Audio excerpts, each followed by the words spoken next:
And today, Black writers are demanding accountability in Hollywood as well. And we want to bring in Michelle Amor right now. She is co-chair of the WGA's Committee of Black Writers.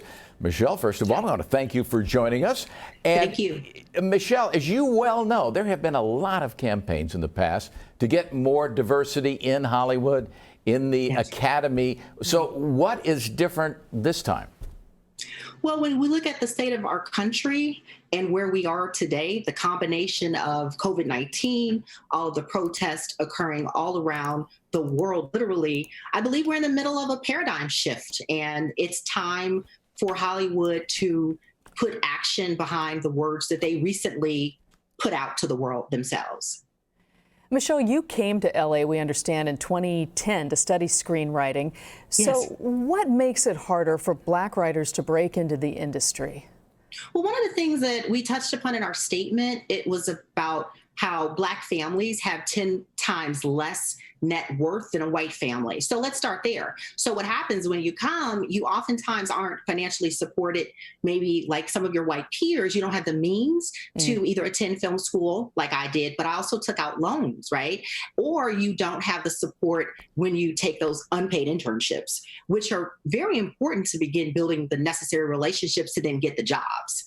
And as you know, Los Angeles is extremely expensive to live here. So who can really afford to work for free? Is there also, you think, a need to change maybe the hiring practices? And if so, how do you do that?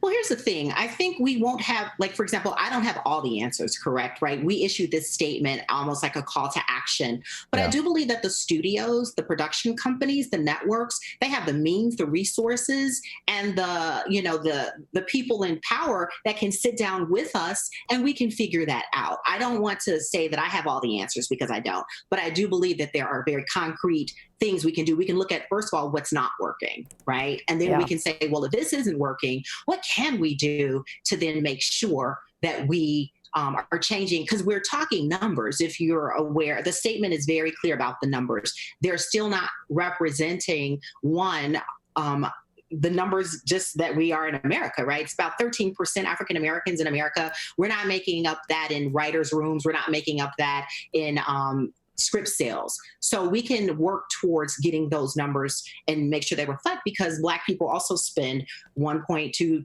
or 1.3 trillion dollars every year. And we watch a lot of television and movies, we drive Twitter. And so we should be sitting at the table with the powers that be to figure out how do we get more of us in those seats that can create the content for all of those platforms. Yeah, makes sense. And what's been the response so far today?